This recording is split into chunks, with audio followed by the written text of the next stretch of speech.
1930 সালের কথা। কানাডার নুনাভুতের কিভালিক অঞ্চলে একটি তুষার স্নিগ্ধ গ্রামের নাম আঞ্জিকুনি। এটি বিখ্যাত ছিল মিঠা পানির মাছের জন্য।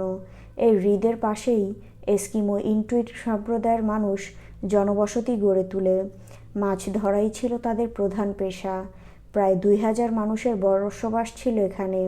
হ্রদের নাম অনুসারে গ্রামের নাম রাখা হয় আঞ্জিকুনি। শুধু মৎস্য আহরণ নয়, শিকারের জন্য গ্রামটি ছিল বিখ্যাত। আশেপাশের অঞ্চল থেকে অনেক ক্ষুধার্ত শিকারী আসতো এখানে।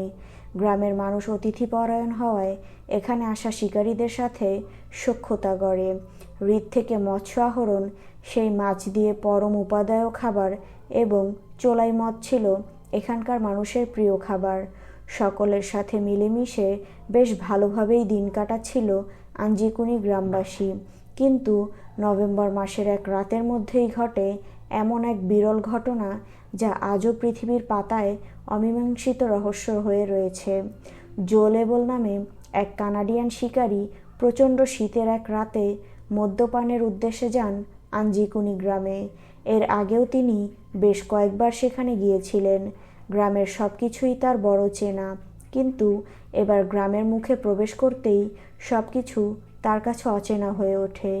এর আগে সে যতবারই গ্রামে এসেছে এর প্রবেশ মুখে লোকজনের হৈহুল্লোড় শুনতে পেয়েছিলেন, কিন্তু এবার পুরোপুরি ব্যতিক্রম।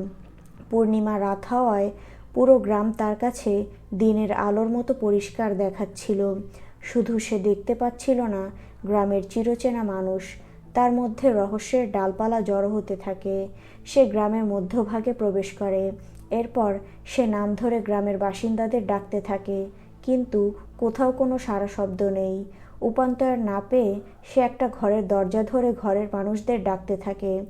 ঘরের দরজা ভেতর থেকে খোলা, ভেতরে পড়ে আছে বাসিন্দাদের ব্যবহৃত তৈজসপত্র, কাপড় চোপড় সহ অন্যান্য অনেক কিছু।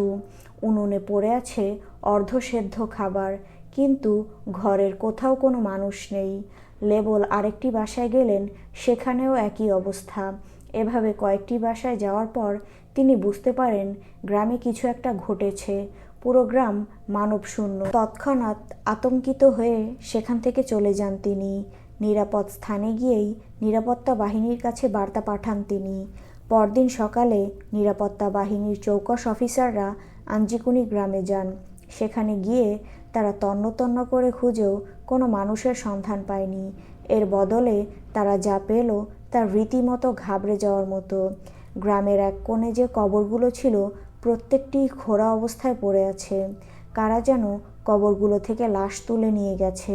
এছাড়াও গ্রামবাসীদের পোষা 7টি স্লেজ কুকুর ছিল, সেগুলোও গ্রামের পথে অর্ধমৃত নিথর অবস্থায় পড়েছিল। দেখে মনে হয়েছে এরা কারো সাথে প্রাণপণ লড়াই করেছে। যাই হোক, পরবর্তীতে কানাডার গোয়েন্দা বিভাগ এই ঘটনার একটি তদন্ত প্রতিবেদন প্রকাশ করে। সেখানে তারা উল্লেখ করেন জো লেবলের দাবি বানোয়াট। সে ওই গ্রামে আগে কখনোই আসেনি এবং গ্রামটিতে কোনো জনবসতি ছিল না। কিন্তু তাদের দাবি যদি সত্যিই হয়, তাহলে তারা কেন লেবলের কথায় সেখানে এসেছিলেন? পাশাপাশি তারা সেখান থেকে যে ব্যবহৃত তৈজসপত্র, পরিত্যক্ত বাড়ি দেখতে পেয়েছিলেন, সেগুলোই বা কার? তবে আঞ্জিকুনি গ্রামের মানুষের রহস্যময় অন্তর্ধান নিয়ে আরেকটি তথ্য পাওয়া গেছে পার্শ্ববর্তী গ্রামের বাসিন্দাদের থেকে। তাদের দাবি, তারা কিছুদিন আগে সেখানকার আকাশে নীলাভ আলোর ঝলকানি দেখতে পায়। তারা মনে করে ভিন গ্রহ থেকে এলিয়েন এসে গ্রামবাসীকে নিয়ে গেছে।